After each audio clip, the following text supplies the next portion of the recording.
दोस्तों, बिहार के मुख्यमंत्री श्री नीतीश कुमार को आखिर क्या हो गया है? क्या आपने बिहार के मुख्यमंत्री का वो भाषण नहीं सुना? आखिरकार किस तरह से भरे सदन में उन्होंने अपने शब्दों को रखा है।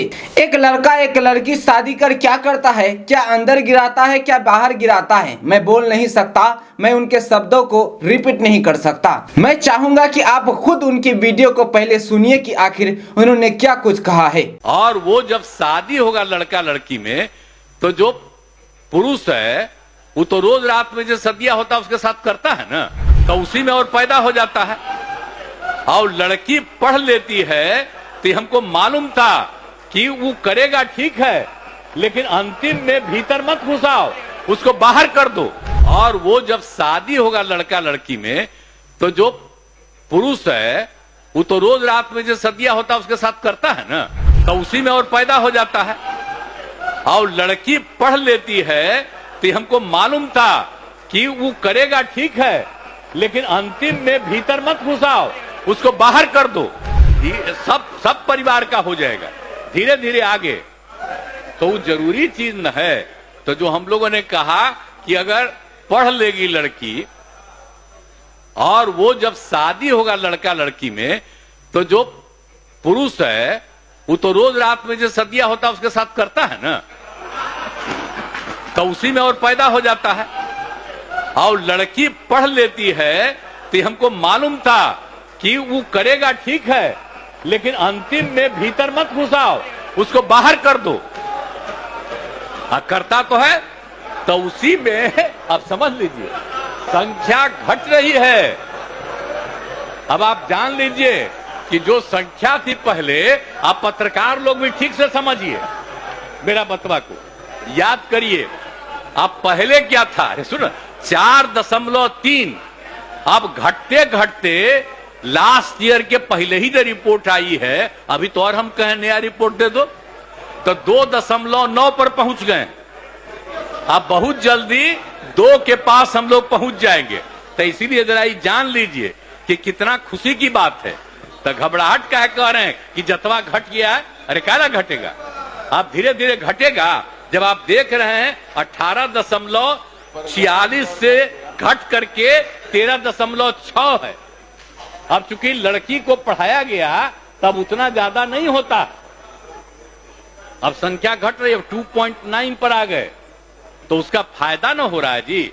अब धीरे धीरे और आगे बढ़ेगा। अगला बार जब सर्वे होगा तब देखिएगा, जो अगला बार होगा जब गणना, तब उसके बाद अगर देश भर में जनगणना कर लेंगे और जाति आधारित कर देंगे तो एक एक चीज का रिपोर्ट आएगा, धीरे धीरे और घटेगा। ये बड़ी खुशी की बात है ना। तो ये जो हम लोग करा दिए, अब इन आंकड़ों से हमने शुरू में कहा था, इसकी पुष्टि हुई है।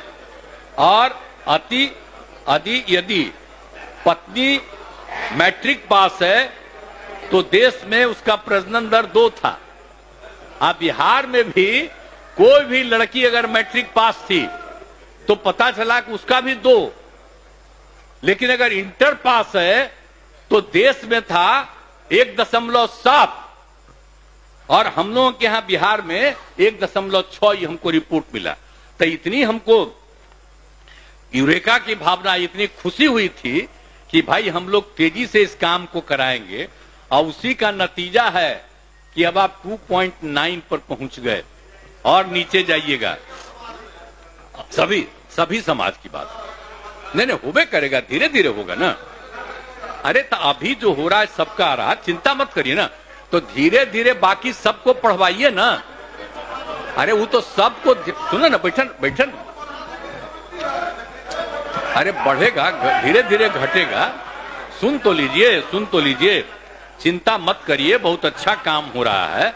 तो हम एक बात कहेंगे, तो आपने सुना, और अगर सुना तो आपने क्या समझा? क्या आपको लगा कि कोई संवैधानिक पद पर बैठा इंसान बोल रहा है? आपको लगा कि ये शब्द किसी पढ़े लिखे इंसान ने बोला है? यकीनन बिहार के मुख्यमंत्री श्री नीतीश कुमार ने पूरे बिहार को शर्मसार किया है। क्या आपने सदन के कार्रवाई का पूरा वीडियो देखा? नहीं देखा तो देखिए किस तरह से महिला सदस्यों ने अपनी नजरें चुरा लिया था। आप मुख्यमंत्री हैं इसका मतलब ये कदापि नहीं कि आप कुछ भी बोलेंगे और हम चुपचाप सुनते रहेंगे। मुख्यमंत्री जी, यहाँ राजतंत्र नहीं चलेगा, यहाँ लोकतंत्र का राज है। अपने जुबान से थोड़ा संयम रखिए। आप इस तरह से बिहार की मां बहनों को जलील नहीं कर सकते हैं। हैरत की बात तो ये भी हो गई कि जहां एक तरफ मुख्यमंत्री ने इतने जाहिलाना शब्द का प्रयोग किया और वहीं उप मुख्यमंत्री तेजस्वी यादव प्रसाद ने मीडिया के सामने सफाई भी दे डाली। आखिर महागठबंधन को किस बात का इतना अहंकार है, किस बात की इतनी गुरूर है? सलीके से तो होना चाहिए था कि अब तक मुख्यमंत्री को लिखित और मौखिक में यहाँ की जनता से क्षमा मांग लेनी चाहिए थी, मगर प्रधानमंत्री बनने की नीतीश कुमार को इतनी जल्दी है कि वो सब कुछ भूल सा गए हैं। मर्यादा, सभ्यता, संस्कृति सब भूल गए हैं। जो लोग भी बिहार के मुख्यमंत्री के इस बयान पे सफाई देंगे, क्या वो लोग अपने घर पे मुख्यमंत्री के इस बयान को फुल साउंड पर 10 मिनट भी सुन सकते हैं? इस घटनाक्रम से जहां मुख्यमंत्री नीतीश कुमार की मानसिकता खुलकर उजागर हो गई है, वहीं जदयू का असली चेहरा भी सबके सामने बेनकाब सा हो गया है। निश्चित तौर पे सदन में जिस तरह की शब्दों का उच्चारण हुआ है वो सभ्य समाज में नाकाबिले बर्दाश्त है। तो दोस्तों, आप बिहार के मुख्यमंत्री श्री नीतीश कुमार के इस बयान को लेकर आप क्या कहना चाहते हैं? कमेंट बॉक्स में कमेंट जरूर कर दें। तो चलिए दोस्तों, अभी तक के लिए इतना ही। फिर मिलेंगे अगले वीडियो में। तब तक के लिए जय हिंद, जय बिहार।